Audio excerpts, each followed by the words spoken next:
नमस्कार। YouTube channel maths era and civil engineering by RP Vyas एवं Teachment app की ओर से मैं आरपी व्यास यानी राजेंद्र भैया G diploma first year second semester के उन सभी स्टूडेंट्स का हार्दिक स्वागत एवं अभिनंदन करता हूं जिनको सब्जेक्ट कोड 2005 यानी कि इंजीनियरिंग मैकेनिक्स के अंदर बेसिक स्टडी करनी है।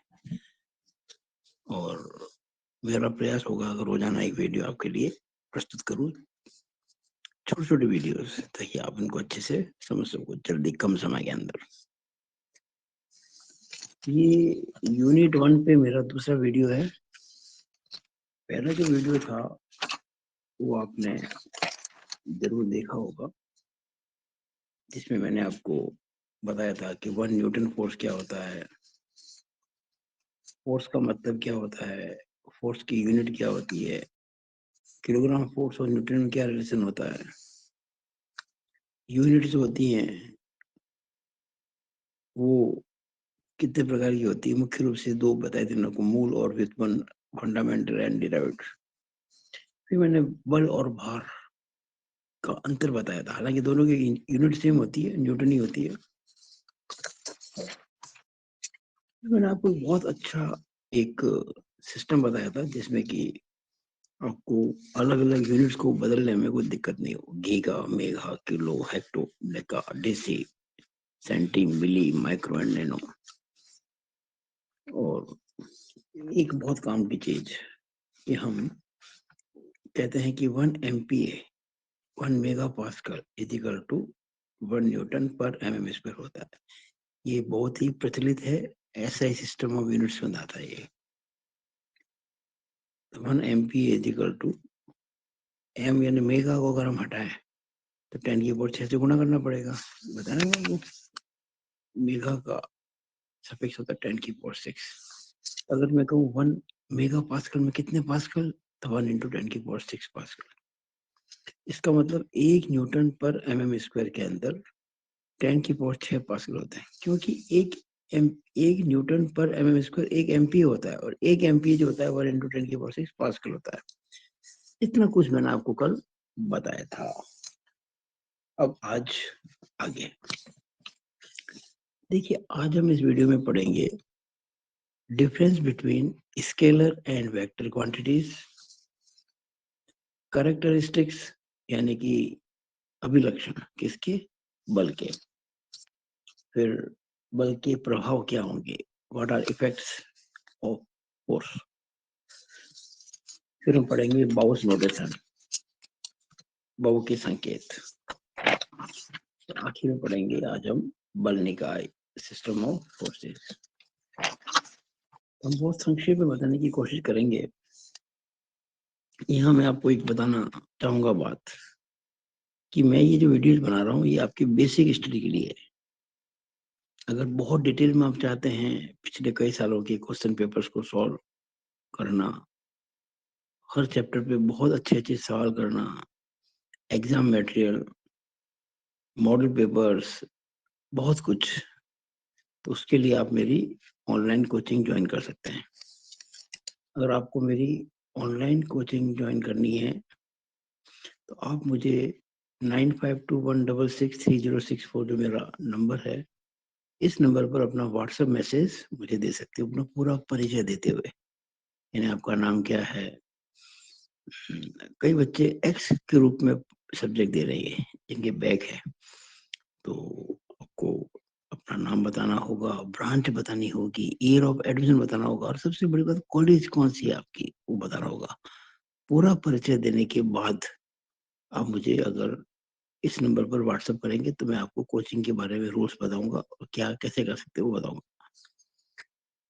फोर्स नहीं है, अगर कोचिंग करना चाहते हैं तो उसकी बात कर रहा हूँ मैं। बहुत से बच्चे ऐसे हैं जो काफी होशियार होते हैं, कोचिंग की जरूरत ही नहीं है, उनके लिए मेरे वीडियोस बहुत काम के होंगे। अगर मेरे वीडियोस को देखेंगे तो बेसिक्स अच्छे हो जाएंगे। और एक सुविधा मैं ऐसे बच्चों के लिए दे रहा हूँ, अगर मेरे वीडियोस के आधार पर पढ़ाई करके अपने लेवल पर पढ़ाई करते हैं, बाद में मेरे वीडियोस को देखकर फिर अपने स्तर पर पढ़ाई करते हैं, उसमें कोई प्रॉब्लम आती है, मैं न्यूमेरिकल प्रॉब्लम्स की बात कर रहा हूँ, तो आप मुझे इसी नंबर पर अपना पूरा परिचय देते हुए अपनी समस्या को व्हाट्सएप कर सकते हैं। मैं कोशिश करूंगा, वादा नहीं करता हूँ, लेकिन प्रयास करूंगा कि आपकी प्रॉब्लम को आने वाले वीडियोस में उस चैप्टर से रिलेटेड क्वेश्चंस में सॉल्व कर दूं। तो शुरू करते हैं। अदिश राशियां और सदिश राशियां, scalar quantities and vector quantities. देखिए, स्केलर क्वांटिटी मतलब होता है केवल जिसका परिमाण पता होता है। परिमाण यानी कि मैग्नीट्यूड, नॉट डायरेक्शन।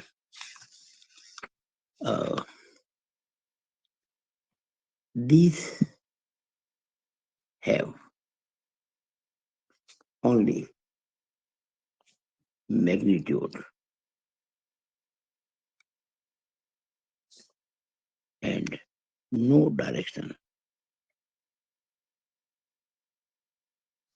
यानी कि वो राशियां जिनका केवल परिमाण होता है, यानी जिनका केवल मान होता है, दिशा का बोध नहीं होता, उसे कहते हैं अदिश राशियां। इसमें क्या रखेंगे? These have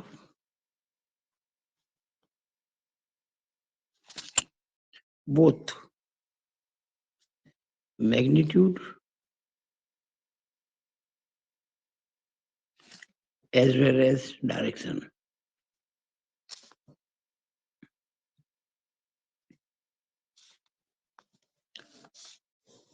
वो राशियां जिनमें उनका परिमाण और दिशा दोनों ज्ञात होते हैं, उनको कहते हैं सदिश राशियां, यानी कि वेक्टर क्वांटिटीज।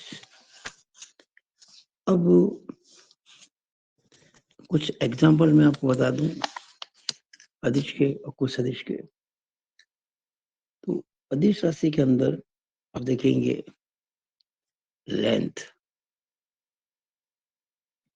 यानी लंबाई, एरिया क्षेत्रफल, आघूर्ण यानी कि मोमेंट, मोमेंट अदिश राशि होती है, ध्यान रखना।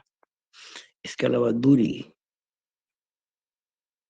तो ये आपको मैंने कुछ एग्जाम्पल बताए हैं अदिश राशि के। और लेंथ चलो ले सकते हैं, चाल, स्पीड। अब बात करते हैं सदिश की। तो सदिश में क्या आएगा? सदिश में आएगा बल यानी कि फोर्स। इसके अलावा जैसे दूरी है ना, इसकी जगह आ जाएगा विस्थापन, डिस्प्लेसमेंट। चाल की जगह आ जाएगा वेग, वेलोसिटी। जैसे कह दिया कि एक कार की चाल 60 किलोमीटर प्रति घंटा है, ये अदिश है, स्केलर है। हम कहेंगे एक कार 60 किलोमीटर प्रति घंटे की रफ्तार से उत्तर दिशा में जा रही है, वो वेग हो गया। जब परिमाण यानी मैग्नीट्यूड के साथ में डायरेक्शन का भी बोध हो, तब उसको हम कहते हैं वेक्टर। तो ये सिंपल से मैंने आपको समझाने की कोशिश की है। अदिश राशियां, सदिश राशियां, scalar quantities, vector quantities. Now characteristics of force. हम फोर्स को किस किस प्रकार से, मतलब क्या क्या एक बल को प्रदर्शित करने के लिए हमें क्या क्या बताना पड़ेगा। यानी आप ऐसा है नहीं कि एक चीज बोल दो बल पता पड़ जाएगा। तो बल को रिकॉग्नाइज करने के लिए, बल को डिफाइन करने के लिए चार बातें आपको आवश्यक होती है। पहला होती है मैग्नीट्यूड।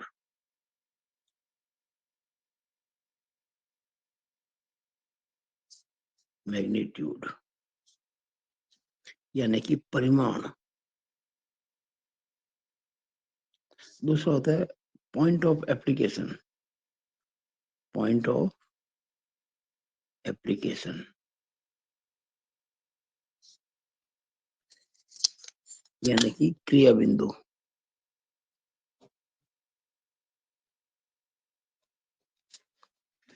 इसके बाद में आपको दिखना पड़ेगा लाइन ऑफ एक्शन।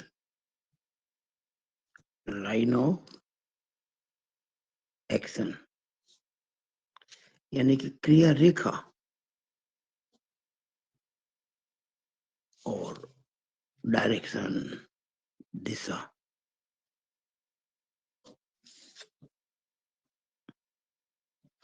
जब ये चारों बातें आप किसी बल के लिए बताएंगे, तब वो बल पूरी तरह से परिभाषित होगा। तो कभी क्वेश्चन पूछ सकते हैं कि बल के अभिलक्षण क्या है, यानी कि बल को प्रदर्शित करने के लिए किन किन बातों की जरूरत पड़ती है। ये 4 बातें आप बता दें। अब देखिएगा, जैसे ये देखिएगा, एक फोर्स ये लग रहा है, एक फोर्स ये लग रहा है। ये मान लीजिए 5 न्यूटन है, ये मान लीजिए 7 न्यूटन है। ये बल इस पॉइंट पे लग रहा है, ये बल इस पॉइंट पे लग रहा है। तो मैग्नीट्यूड का मतलब है इस लाइन की लंबाई। पॉइंट ऑफ एप्लीकेशन यानी कि किस पॉइंट पे लग रहा है। लाइन ऑफ एक्शन, ये लाइन की, ये देखो, ये पूरी, इसको आगे पीछे बढ़ा दें, ये लाइन ऑफ एक्शन हो गई। और दिशा, ये एरो देखिए किधर लगा हुआ है, इधर दिशा हो गई इसकी, जैसे ए से बी। तो point of application A, direction A B. अब जितना बड़ा बल होगा उतनी लाइन की लंबाई हो जाएगी। यहाँ देखिएगा, point of application B, direction B C. ये 7 न्यूटन है, थोड़ी लंबी रेखा होगी, इसकी तुलना में ये रेखा लंबी है। इस तरह से आप 4 बातें का हवाला देते हुए किसी बल को डिफाइन कर सकते हो। Magnitude, point of application, line of action and direction. परिमाण, क्रिया बिंदु, क्रिया रेखा और दिशा। अब बल की प्रभाव क्या है। तो बल आपने लगाया कहीं पर, उसका इफेक्ट क्या होगा। तो इसका इफेक्ट पहला तो ये होगा कि अगर कोई वस्तु विराम अवस्था में है तो उसको गतिशील कर सकता है, और कोई वस्तु गतिशील है तो उसको विराम अवस्था में ला सकता है। कौन? बल। यानी कि static to dynamic double arrow. Static है यानी कि स्थिर है तो गतिशील कर देगा, और गतिशील है तो स्टैटिक कर देगा। फोर्स यानी बल लगाने से कोई वस्तु विराम अवस्था में पड़ी हो तो वो गतिशील हो सकती है, या गतिशील है तो उसको बल लगा के रोका जा सकता है, विराम अवस्था में लाया जा सकता है। ये पहला इसका प्रभाव हो गया। दूसरा, change in velocity. Change in velocity, speed अगर 100 किलोमीटर पर आवर है तो ब्रेक लगाकर, ब्रेक क्या काम करते हैं, बल लगाने का, मतलब बल लगाया जाता है ब्रेक के माध्यम से। तो ब्रेक से स्पीड को हम घटा के 100 से 50-60 जो भी है कम कर सकते हैं। और एक्सीलेटर दबाकर हम बल का बल को बढ़ाते हैं ना, बल को एक्सीलेटर के माध्यम से बढ़ाकर हम स्पीड बढ़ा सकते हैं। यानी चेंज इन वेलोसिटी, हम वेलोसिटी को कम से ज्यादा कर सकते हैं और ज्यादा से कम कर सकते हैं बल के प्रभाव से। ज्यादा वेलोसिटी करने के लिए एक्सीलेटर द्वारा बल लगाया जाता है, और वेलोसिटी कम करने के लिए ब्रेक लगाए जाते हैं, उससे बल लगता है। तीसरा जो बल का बल है, आकृति और नाप। मतलब कोई बॉडी जिस पर आप बल लगाते हो ना, उसकी जो शेप एंड मेजरमेंट।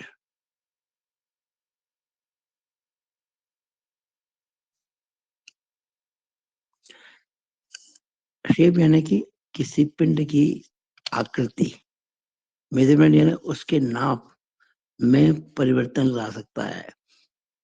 कोई रॉड छोटी है लंबाई में तो उसको लंबा किया जा सकता है, लंबी है लंबाई में तो छोटा किया जा सकता है बल लगाकर। कोई वस्तु गोलाकार है तो उसको बेलनाकार बनाया जा सकता है, बेलनाकार है तो किसी और शेप में, यानी कि हम शेप बदल सकते हैं। उसके अलावा उसके माप भी बदल सकते हैं, किसके द्वारा, उसके द्वारा। इसके अलावा चौथा है, आप रोटेट कर सकते हो। रोटेट या रोटेशन, आप बल के द्वारा जब बल लगाते हैं ना, ये देखिएगा, ये कोई रॉड है और ये आपने ऐसे फोर्स लगाया, यूं, तो रॉड ऐसे घूम गई, रोटेट हो गई, तो उसे कहते हैं मोमेंट लगाया, फोर्स इनटू डिस्टेंस। तो रोटेशन भी पॉसिबल है बल लगाने के कारण। और एक और इसमें आपको याद रखना है, इक्विलिब्रियम।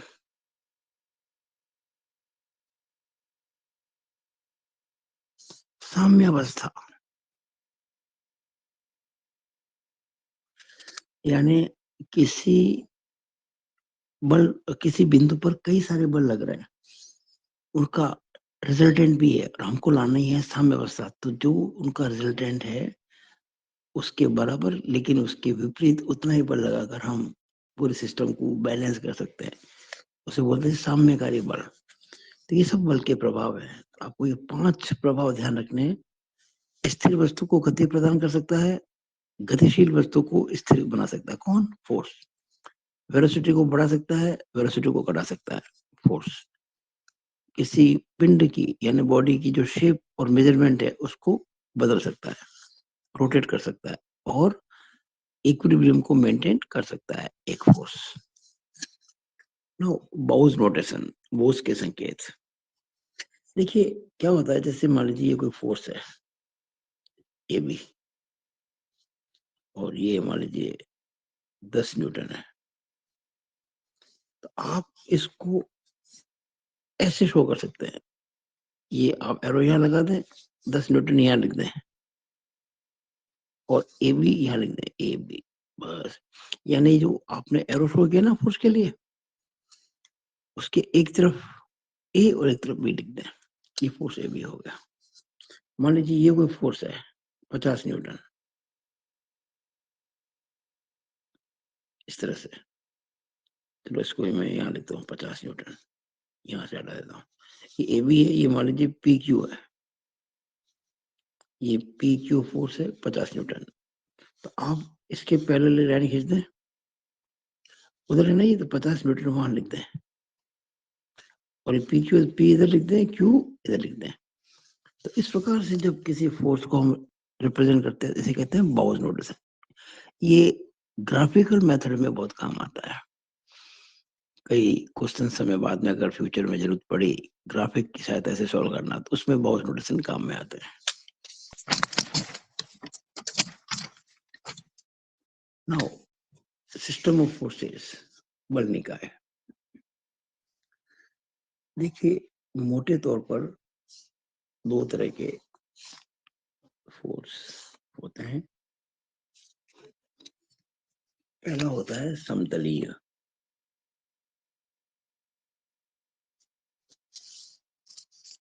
और इसे कहते हैं कोप्लानर,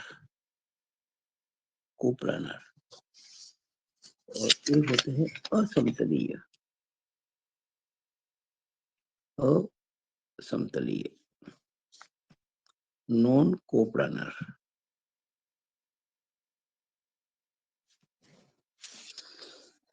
जैसे आप देख रहे हैं, ये एक टेबल पे हमने एक कागज बिछा रखा है। अगर मैं यहाँ पे ये ऐसे कुछ फोर्स कर दूं, ये सारे फोर्सेस जो है मैंने इसी समतल में लगाए, ये कोप्लानर है।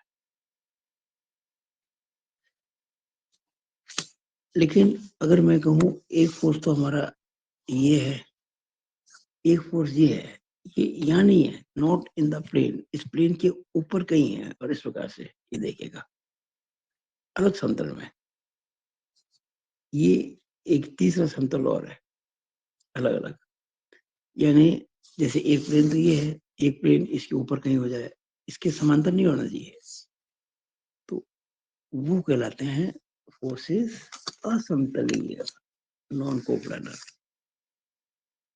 जो फोर्सेस एक ही प्लेन में नहीं होते उनको कहते हैं समतलीय। अच्छा यहाँ एक बात और है, अगर कुछ फोर्सेस समांतर प्लेन्स में है, यानी ऐसे प्लेन्स पे काम कर रहे हैं जो एक दूसरे के पैरेलल हैं, तो उनको भी समतलीय कहेंगे। अब समतलीय जो होता है उसमें क्या क्या हो सकता है? उसमें देखिएगा आप,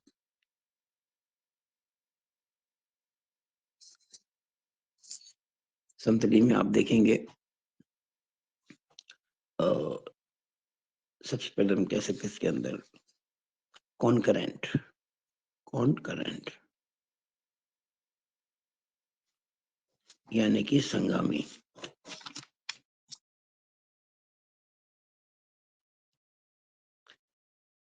ऐसे फोर्सेस जो एक ही पॉइंट से पास होते हैं, देखो ये ये ये इतने फोर्सेस मैंने लगाए, ये सारे फोर्सेस एक पॉइंट से पास हो रहे हैं। या ऐसा भी कर सकते हैं, इस प्रकार से हमने कोई लाइनें खींच दी, ये खूब सारे फोर्सेस है, एक फोर्स, दूसरा फोर्स, तीसरा फोर्स, चौथा फोर्स, और सभी एक पॉइंट से पास हो रहा है। इसको कहते हैं कॉन्करेंट फोर्सेस, संगामी। एक होता है असंगामी, नॉन कॉन्करेंट, नॉन कॉन्करेंट यानी कि असंगामी। ऐसे फोर्सेस जो एक प्लेन में तो हैं लेकिन एक पॉइंट से पास नहीं होते। ये देखिए, मैंने अभी आपको ये बताया था ना, ये फोर्स है, ये असंगामी है। ये एक पॉइंट से नहीं, जैसे ये इसकी लाइन ऑफ एक्शन ये है, इसकी ये है और इसकी ये तीनों पॉइंट, तीनों फोर्सेस एक पॉइंट से पास नहीं होते। ये हो गया असंगामी। जैसे एक फोर्स ये लग रहा है, एक ये लग रहा है, एक ये लग रहा है, एक ही प्लेन में लेकिन एक पॉइंट से पास नहीं होते, तो उसको कहेंगे असंगामी। तीसरा जो फोर्सेस हैं वो होते हैं समांतर यानी कि पैरेलल।